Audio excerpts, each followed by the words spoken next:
નમસ્કાર મિત્રો, મારી ચેનલમાં તમારું સ્વાગત છે। મિત્રો, સુરતમાં અચાનક બેભાન થઈ ગયા બાદ મોત થવાનો સિલસિલો યથાવત રહ્યો છે। ડિંડોલીમાં ધોરણ 10નો વિદ્યાર્થી ઘર નજીક જ બેભાન થઈ ગયા બાદ મોતને ભેટ્યો હતો।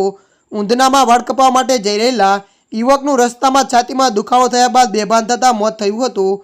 ડિંડોલી વિસ્તારમાં સાઈ દર્શન સોસાયટીમાં રહેતા ઈશ્વરભાઈ ભીલાડાનો 15 વર્ષીય પુત્ર સોહન લીંબાયત લીનગરી સર્કલ પાસે સ્કૂલ ધોરણ 10માં અભ્યાસ કરતો હતો। ગણપતિથી ઘરે આવતી વેળા માત્ર 100 ફૂટ દૂર જ એકાએક બેભાન થઈ ઢળી પડ્યો હતો। તાત્કાલિક સારવાર માટે સિમીમેર હોસ્પિટલ લઈ જવાયો હતો। ફરજ પરના તબીબીએ જોઈ તપાસી તેને મૃત જાહેર કર્યો હતો। ડિંડોલી પોલીસ તપાસ કરી રહી છે। બીજા બનાવમાં ઊંધના વિસ્તારમાં વિજયનગર 2માં રહેતા સંતોષભાઈ પાટીલ સવારે વાળ કપાવવા માટે જઈ રહ્યા હતા। દરમિયાન રસ્તામાં જ બેભાન થઈ ઢળી પડ્યા હતા, જેથી તેમને સારવાર માટે નવી સિવિલ હોસ્પિટલ ખસેડવામાં આવ્યા હતા, જ્યાં ફરજ પરના તબીબીએ જોઈ તપાસી તેમને મૃત જાહેર કર્યા હતા।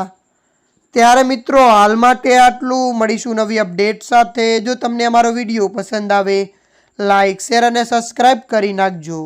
ધન્યવાદ।